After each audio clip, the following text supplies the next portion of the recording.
Good morning बच्चों। आज हम कक्षा 6 वसंत से पाठ 14 लोकगीत पढ़ेंगे। यह एक निबंध है और इसके लेखक हैं भगवत शरण उपाध्याय। पहले लेखक का परिचय पढ़ेंगे। लेखक परिचय। भगवत शरण उपाध्याय का जन्म जिला बलिया उत्तर प्रदेश के एक गांव उजियारपुर में अक्टूबर 1910 में हुआ था। वे अंतर्राष्ट्रीय ख्याति प्राप्त विद्वान थे।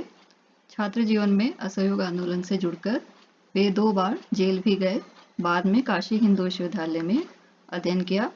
अपने शैक्षणिक काल में वे पुरातन विभाग प्रयाग तथा लखनऊ के अध्यक्ष, बिरला कॉलेज पिलानी के प्राध्यापक, institute of Asian studies Hyderabad के निदेशक, विक्रम विश्वविद्यालय उज्जैन के प्राचीन भारतीय इतिहास, संस्कृति एवं पुरातत्व विभाग के अध्यक्ष रहे।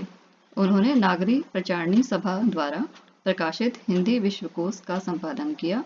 सन 1982 तक वे मॉरिशस में भारत के उच्चायुक्त पद पर रहे। 12 अगस्त 1982 को उनका निधन हो गया। रचना परिचय।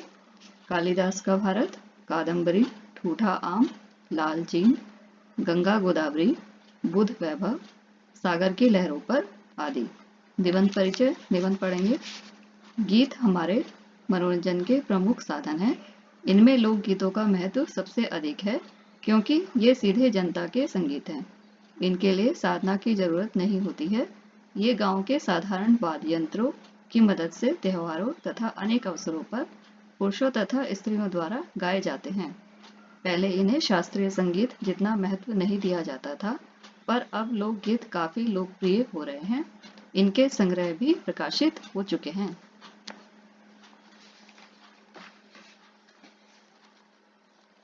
लोकगीत अनेक प्रकार के होते हैं। मध्य प्रदेश में फैले भील सयालों का नाचते हुए 20-30 औरतों और आदमियों के द्वारा गाया जाने वाला जवाबी लोकगीत प्रसिद्ध है। पहाड़ियों के लोकगीत अपनी अलग ही पहचान पहाड़ी नाम से बनाए हुए हैं। उत्तर प्रदेश के पूर्वी और बिहार के पश्चिमी जिलों में गाया जाने वाला चैता, कजरी, बारहमासा, सावन सुप्रसिद्ध है। बाउल, भतियाली बंगाल में, ये तो मैया के साथ साथ हीर रांझा, सोहनी महिवाल संबंधी गीत पंजाब में और ढोला मारू के गीत राजस्थान में गाए जाते हैं। इनकी रचनाओं में सिर्फ कल्पना ही नहीं, रोजमर्रा के जीवन के विषय होते हैं जो सीधे हृदय को छू लेते हैं। कहरवा, बिरहा, धोबिया आदि भारी भीड़ को आकर्षित कर लेते हैं। इनकी भाषा गांव और आसपास के इलाकों की होती है, जिससे सुनने वालों का मन प्रसन्न हो जाता है। भोजपुरी का विदेशिया लोकगीत लोकप्रिय तो है ही, ये सुनने वालों को करुणा और विरह के रस में सराबोर भी कर देता है। दूसरे प्रकार के लोकगीतों में जगनिक के आल्हा अपनी अलग ही पहचान बनाए हुए हैं। इनका अपना अलग ही राग और बोल है। ये तो लोकप्रिय पुरुष भी गाते हैं। लोकगीत पुरुष भी गाते हैं, पर इसका संबंध विशेषतः स्त्रियों से है। त्योहारों पर, नदियों में नहाने जाते समय, विवाह के गीत, ज्योनार, संबंधियों के लिए प्रेम युक्त गाली भरे गीत तथा जन्म आदि के गीत वे प्राचीन काल से ही गाती आ रही हैं। इनका वर्णन कालिदास ने अपने ग्रंथों में भी किया है। बारहमासा तो पुरुष और नारी एक साथ मिलकर गाते हैं।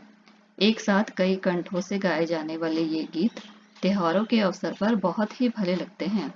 स्त्रियां तो सभी ऋतुओं में दल बनाकर गीत गाती हैं, जिनमें होली और बरसात की कजरी तो उनकी अपनी ही चीज है। पूरब की बोलियों में अधिकतर विद्यापति के गीत गाए जाते हैं। गुजरात के लोकगीत गरबा को स्त्रियां विशेष ढंग से घेरे में घूम घूम कर गाती हैं और लकड़ियां बजाती हैं, जो बाजे का काम करती हैं। ब्रिज में होली के अवसर पर रसिया गाया जाता है, जिसे लोग दलों में गाते हैं।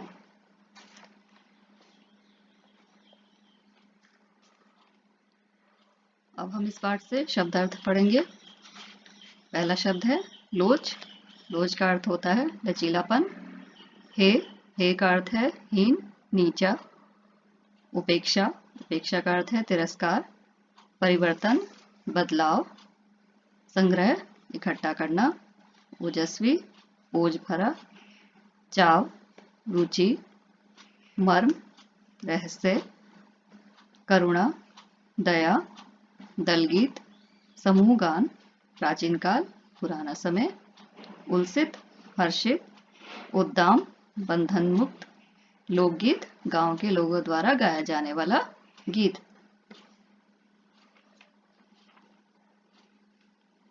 प्रश्न उत्तर पढ़ेंगे। प्रश्न नंबर 1, निबंध में लोकगीतों के किन पक्षों की चर्चा की गई है? बिंदुओं के रूप में उन्हें लिखो। उत्तर, निबंध में लोकगीतों की लोच, ताजगी, लोकप्रियता, उनके विभिन्न प्रकार, उनके गाने के तरीकों, उनके क्षेत्रों तथा गाए जाने वाले अवसरों जैसे पक्षों पर चर्चा की गई है। प्रश्न 2, हमारे यहाँ स्त्रियों के खास गीत कौन कौन से हैं? उत्तर, नंबर 1, होली के गीत, सावन के गीत, विवाह गीत, मटकौर गीत, ज्योनार गीत, जन्म के समय के गीत, त्योहारों के गीत, नदी में नहाते समय के गीत, संबंधियों के लिए प्रेम युक्त गाली के गीत। प्रश्न 3, निबंध के आधार पर और अपने अनुभव के आधार पर यदि तुम्हें लोकगीत सुनने के मौके मिले हैं तो तुम लोकगीतों की कौन सी विशेषताएं बता सकते हो? उत्तर, नंबर 1, लोकगीत गांव की जनता के गीत हैं जो साधारण वाद्य यंत्रों की मदद से गाए जाते हैं। नंबर 2, ये विभिन्न ऋतुओं के परिवर्तन के समय एवं त्योहारों पर गाए जाते हैं। नंबर 3, इनके राग और बोल अलग ही होते हैं। नंबर 4, ये क्षेत्रीय व आम बोलचाल की भाषा में गाए जाते हैं। प्रश्न 4, पर सारे देश के अपने अपने विद्यापति हैं, इस वाक्य का क्या अर्थ है? पाठ के आधार पर मालूम करो और लिखो। उत्तर, इस वाक्य का अर्थ है, जिस प्रकार मिथिला क्षेत्र में विद्यापति के गीत लोकप्रिय हैं, उसी प्रकार हर क्षेत्र में हर स्थान पर कोई प्रसिद्ध लोकगीत रचनाकार पैदा हुआ है जिसके गीतों की उस विशेष क्षेत्र में धूम रहती है। बुंदेलखंड के लोकगीत रचनाकार जगनीक का आल्हा इसका उदाहरण है। बच्चों, आप पाठ के शब्द अर्थ और प्रश्न उत्तर याद करेंगे।